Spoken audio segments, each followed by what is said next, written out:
We're going. Here with of course, Notre Dame Raiders great Tim Brown. Chester McGlockton, the first time I ever saw him on the football field, I wondered, how does a big man move like that? What was it like? You know, you're on offense, you're on defense, watching him with the Raiders, watching him wreck offensive lines. Yeah, once he really got a handle on what was happening as far as all the different things that pro offensive lines can do, it became a piece of cake for him because physically nobody could handle him.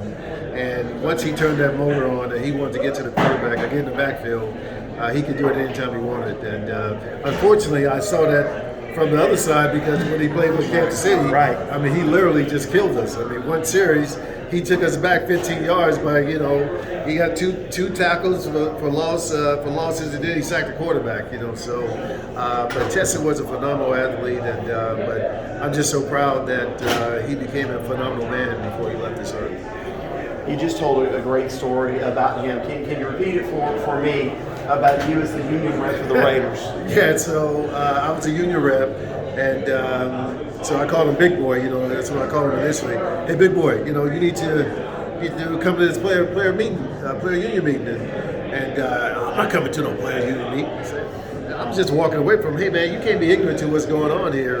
And all he heard was him ignorant. And I turned around, and he was coming after me, and Howie Long actually stepped in like, Chester, what are you doing? So, you can't call me ignorant. I said, Big Boy, I didn't call you ignorant. I just said you need to know what's going on, So we laughed about that for years to come. But he was a very, very prideful guy and was not going to be insulted. He would take some licks, but he's not going to be insulted. And I think he thought that I was trying to insult him, his intelligence or something. And of course I wasn't.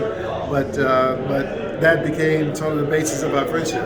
What made you? What was the thing that led to you guys becoming friends? Well, I just think that Chester was always looked at as the big guy who wanted to do all these crazy things, but his heart, man, was so pure, and I just knew that there were always a lot of good.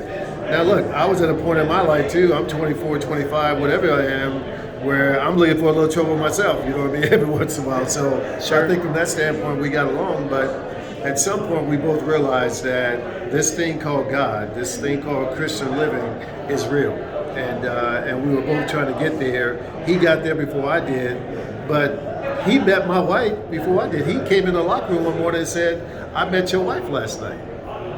And I was, dude, what are you talking about? So this went on for a year and a half because he wouldn't tell. I said, Chet, there has to be a story. If she's so fine and all this and can cook, and why isn't anybody dating her? I don't know, but she's not dating anybody.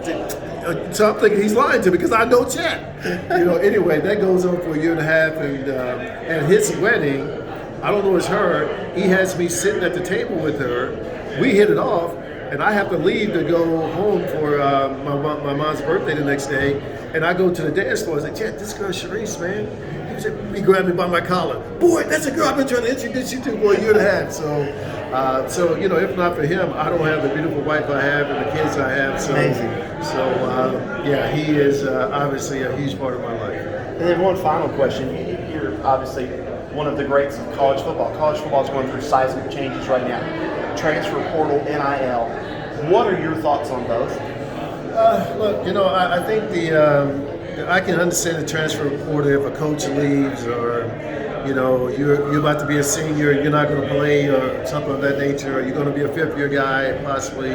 I get it. But for a freshman to be able to say after 1 year, I'm out, I just don't think it's good for the game, And this NIL thing, man, it's going to get worse before it gets better, you got kids literally going to school just to get the money. But what if you take the money there and then somebody else offer you, you're going to take more money, And I think that's the way this thing is going to go, unfortunately. But, the NCAA is just bowed out. They just said, we don't want to do this anymore.